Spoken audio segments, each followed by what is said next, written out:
말고 마문 열어라. 빨리 활짝 열고서 주님 영접해. 그가 내 죄 모두 씻고 새 생명 주리. 주 영접하여라.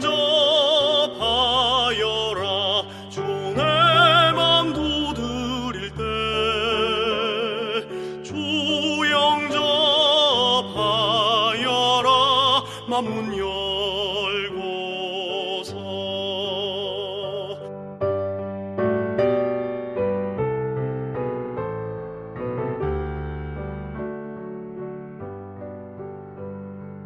주님 밖에 세워두고 왜 지체하나.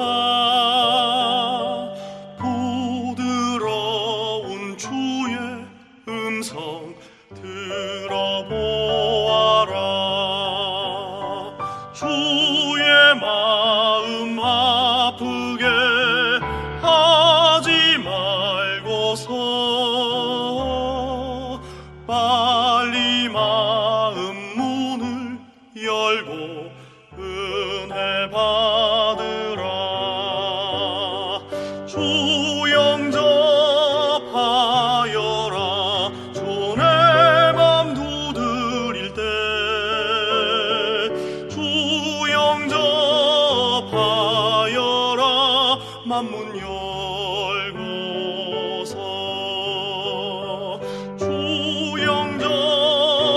영접하여라. 주 내 맘 두드릴 때. 주 영접하여라. 맘문 열고서.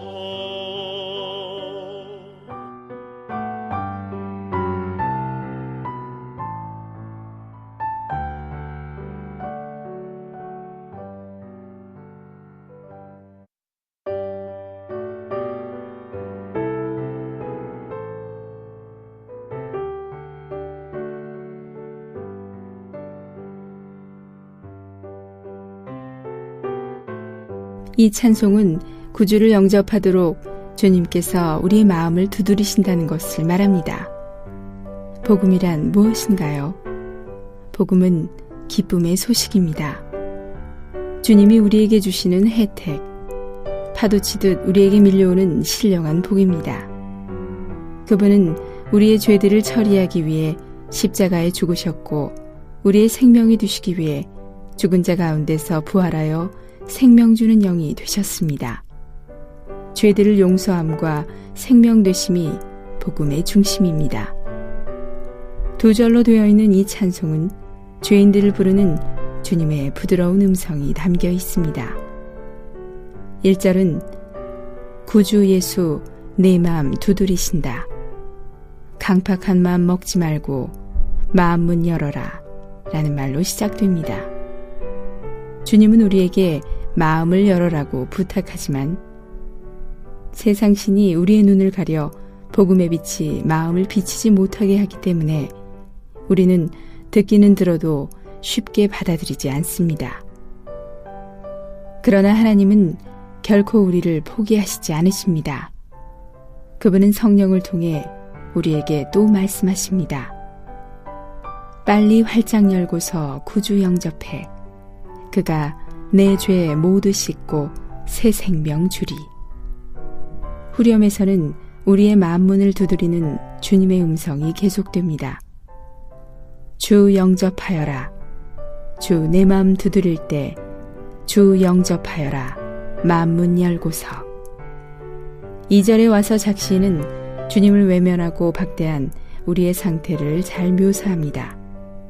복음은 우리가 주님을 찾는 것이 아니라 그분께서 우리를 찾는 것입니다. 우물가에 온 사마리아 여인이 주님을 찾아온 것이 아니라 주님께서 그 여인을 찾기 위해 우물 곁에서 기다리셨던 것입니다. 이와 같이 우리는 항상 주님을 거절하고 박대하지만 그분은 우리를 기다리십니다. 그분은 인내로 가득하시고 그분이 곧 인내이십니다. 주님 밖에 세워두고 왜 지체하나? 부드러운 주님의 음성 들어보아라. 주님은 이렇게 말씀하시는 것 같습니다. 아이야, 내가 너를 안다. 죄로 인한 너의 괴로움을 안다. 내가 너를 위해 십자가에 죽었단다. 내 속에 채워지지 않은 무엇이 있다는 것을 안단다. 내가 내 생명이 되기 위해 부활하여 생명 주는 영이 되었단다. 이제 그만 내게 돌아오라. 작시인은 다시 한번 주님의 음성을 전합니다. 주의 마음 아프게 하지 말고서 빨리 마음은 열고 은혜 받아라.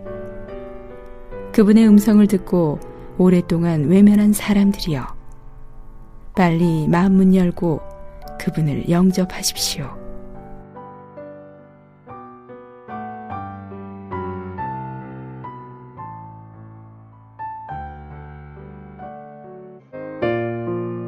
한국복음서원은 미국 복음주의 출판협의회 정회원인 LSM의 영적 서적을 번역하여 출판하는 출판사입니다.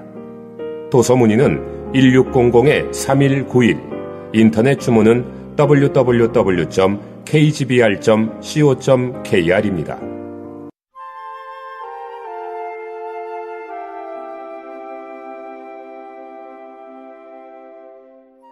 부부 잠언. 한몸 된 부부는 그리스도와 교회의 상징이요. 성경 전체는 그리스도와 교회에 관해서 말합니다. 창세기 2장의 시작에서 성경은 우리에게 한 쌍의 부부인 아담과 하와를 보여줍니다. 그때부터 시작하여 성경의 마지막 부분에 있는 어린 양의 결혼에 이르기까지 계속하여 한 사람 아담과 한 사람 하와에 대하여 말합니다. 어린 양은 아담이고 그와 결혼한 여인은 하와입니다. 처음과 마지막 사이에 있는 모든 이야기 또한 이 두 사람의 이야기, 곧 그리스도와 교회에 관한 이야기입니다. 창세기에서 그리스도의 예표인 남편과 교회의 예표인 아내로 언급되는 첫 번째 부부는 아담과 하와입니다. 두 번째는 이삭과 리브가이며 세 번째는 요셉과 아스낫입니다. 비록 신약에서 요셉이 그리스도를 예표한다는 근거를 찾기가 어렵지만 창세기의 기록에 의하면 요셉이 일생토록 체험한 것은 정확히 그리스도께서 체험하신 것과 일치합니다. 따라서 요셉이 그리스도의 예표라면 그의 아내 아스낫은 교회의 예표입니다. 모든 신약에서는 또한 신랑이신 그리스도와 신부인 교회로 구성된 한 쌍을 계시합니다. 부부는 하나가 된 두 사람입니다. 요한복음 3장 29절에서 침례자 요한은 우리에게 그리스도께서 신부를 위한 신랑으로 오셨음을 분명하게 말해줍니다. 하나님은 신랑이 되셔서 신부와 결혼하시려고 사람이 되셨습니다. 신약의 끝부분에 결혼이 있는 이유가 이런 이유입니다. 신약의 끝에 결혼이 있으며 결혼 전에 신부를 예비하기 위한 시기가 있습니다. 신랑이신 주님은 신부가 예비되기를 기다려 오셨습니다. 신부가 준비될 때 결혼날이 이르게 될 것입니다. 신약 끝에는 그리스도의 신부인 새 예루살렘이 있습니다. 새 예루살렘은 신부이고 하나님의 어린 양이신 그리스도는 신랑이십니다. 이 둘은 우주적인 부부입니다. 모든 일에 그리스도를 머리 삼음은 부부간의 영광이라. 우리는 그리스도의 뛰어나심과 모든 것을 포함하심을 보아야 하고 그리스도께서 하나님의 중심과 전부이심을 보아야 합니다. 골로새서는 그리스도께서 모든 것 위에 뛰어나신 분, 즉 만물의 으뜸이신 분임을 계시하고 있습니다. 첫 번째 창조에서나 새 창조물에서나 그리스도는 으뜸의 위치에 계십니다. 우리는 1장 15절에서 그리스도께서 모든 창조물 가운데 가장 먼저 나신 분이시고 18절에서는 죽은 사람들 가운데 가장 먼저 나신 분이심을 봅니다. 하나님의 새 창조물은 부활로 말미암습니다. 새 창조물에 있어서 그리스도께서 뛰어나신 분이라는 것은 그분께서 첫 번째로 부활하신 분이라는 것을 의미합니다. 그분은 창조에서나 부활에서나 첫째 되시는 분이십니다. 이것은 그분께서 옛 창조물인 우주 가운데에서 첫째 분이시며 새 창조물인 교회 가운데에서도 첫째 분이심을 뜻하고 있습니다. 우주는 그리스도를 충만하게 나타내는 그리스도의 몸인 교회가 존재하는 환경입니다. 그리스도는 몸인 교회 안에서 으뜸이실 뿐 아니라 우주 안에서도 으뜸이십니다. 이것은 그분께서 만물의 으뜸이심을 뜻합니다. 한 마음으로 기도하며 함께 주님의 말씀을 기도로 읽음은 매일의 필요이며 바울은 골로새서 4장 2절에서 우리에게 기도에 꾸준히 힘쓰고 라고 말합니다. 이 말은 기도를 끊임없이 견고하게 간절히 지속하라는 것입니다. 사람으로서 우리 모두는 종종 어떤 문제들이나 소극적인 일들에 꾸준히 힘씁니다.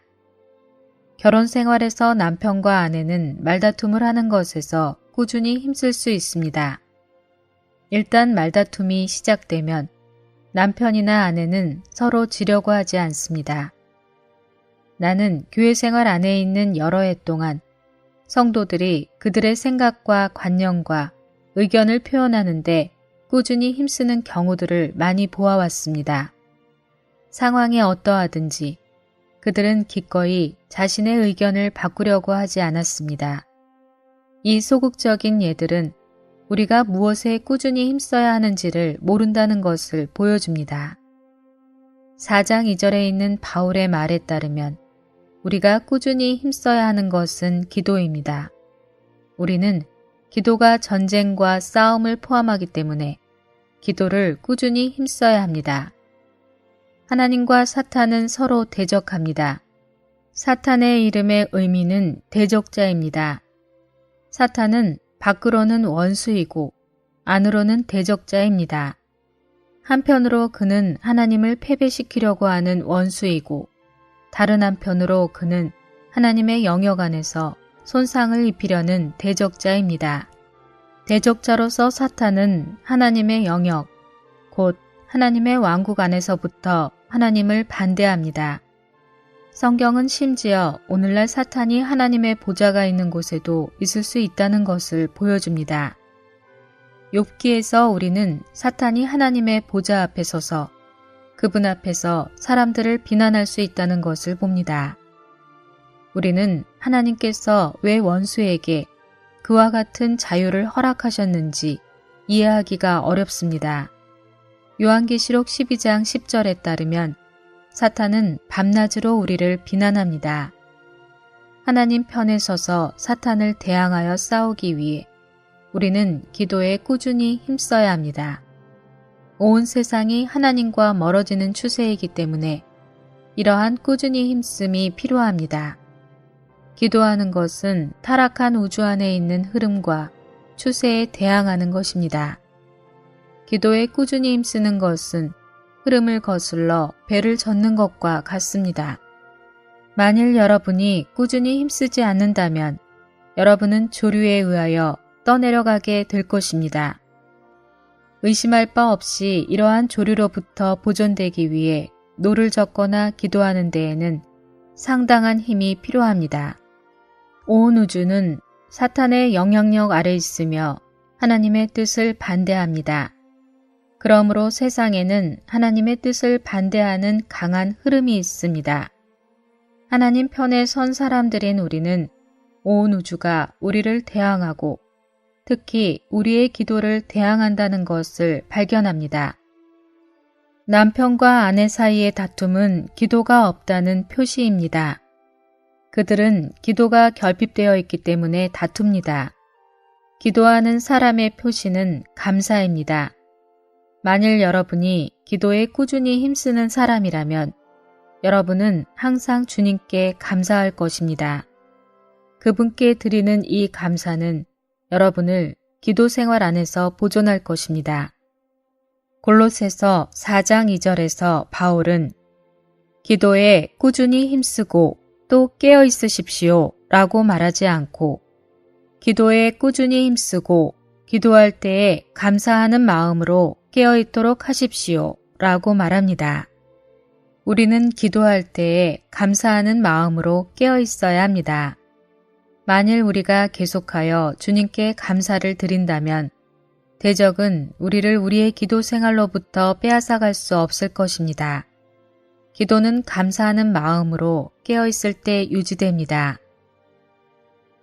아내의 복종과 남편의 사랑은 모든 생활의 원칙이라. 바울은 남편들에게 자기 아내를 사랑하라고 권면합니다. 복종의 반대는 다스림입니다.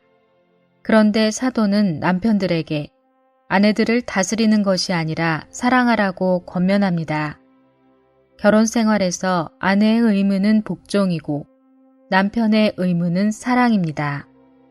아내의 복종에 남편의 사랑을 더한 것은 합당한 결혼 생활이며 이것은 교회가 그리스도께 복종하고 그리스도는 교회를 사랑하는 정상적인 교회 생활을 예표합니다. 골로새서 3장 17절과 18절에서 바울은 계속하여 무엇을 하든지 말이나 행동에 있어서 모든 것을 주 예수님의 이름 안에서 하고 그분을 통하여 하나님 아버지께 감사를 드리십시오. 아내들이여 남편에게 복종하십시오. 이것이 주님 안에서 합당합니다. 라고 말합니다. 여기서 우리는 그리스도의 말씀이 우리 안에 거하게 한 결과를 봅니다. 만일 어떤 아내가 하나님의 말씀으로 충만하다면 그녀는 자연히 남편에게 복종할 것입니다. 만일 어떤 남편에게 하나님의 말씀이 내주한다면 그는 자동적으로 그의 아내를 사랑하게 될 것입니다. 사랑이나 복종과 같은 미덕들은 우리 안에 거주하시는 하나님의 말씀으로부터 나옵니다. 골로새서 3장에는 합당한 그리스도인의 생활에 관련된 문제들이 뛰어난 순서로 배열되었습니다. 먼저 바울은 우리에게 위에 있는 것들을 생각하라고 말합니다. 우리가 이렇게 할 때 우리는 하늘에 속한 전달을 받으며 새 사람의 새롭게 됨을 체험합니다. 그럴 때 그리스도는 우리의 문제들을 해결하시기 위해 우리 안에서 판정을 내리시는 화평이 되십니다. 더욱이 하나님의 말씀은 우리를 채우고 우리 안에 거하십니다. 이러한 하나님의 말씀의 거함으로부터 인간 생활에 필요한 사랑과 복종과 다른 모든 미덕이 나옵니다. 이것이 우리가 그리스도인의 행함을 갖는 길입니다.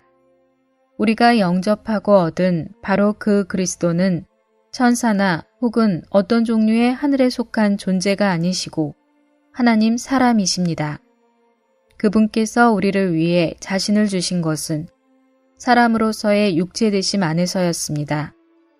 더욱이 그분이 우리의 상황을 동정하시고 우리의 필요를 만족시키실 수 있는 것도 사람으로서입니다. 그분은 우리와 같이 되시기 위해 인성을 입으셨습니다. 이제 그분은 우리 속에서부터 표현되시기 위해 우리 안에서 우리의 생명과 인격으로 살고 계십니다. 어떤 자매가 남편에게 복종하는 일에 그리스도를 자신의 인격으로 취한다면 그녀의 복종은 영광스러울 것이고 그녀의 속에서부터 살아 나타낸 그리스도의 실제가 충만할 것입니다. 마찬가지로 어떤 형제가 아내를 사랑하는 일에 그리스도를 자신의 인격으로 취한다면 아내에 대한 그의 사랑 안에 그리스도께서 표현되실 것입니다. 그러한 그리스도의 표현이 가능한 것은 하나님 사람이신 그분 자신을 우리에게 주셨기 때문입니다.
한국복음서원은 미국 복음주의 출판사 협의회인 ECPA의 정회원이자 투표권 행사 멤버인 LSM에서 출간한 영적 서적들을 번역 출판하고 있습니다.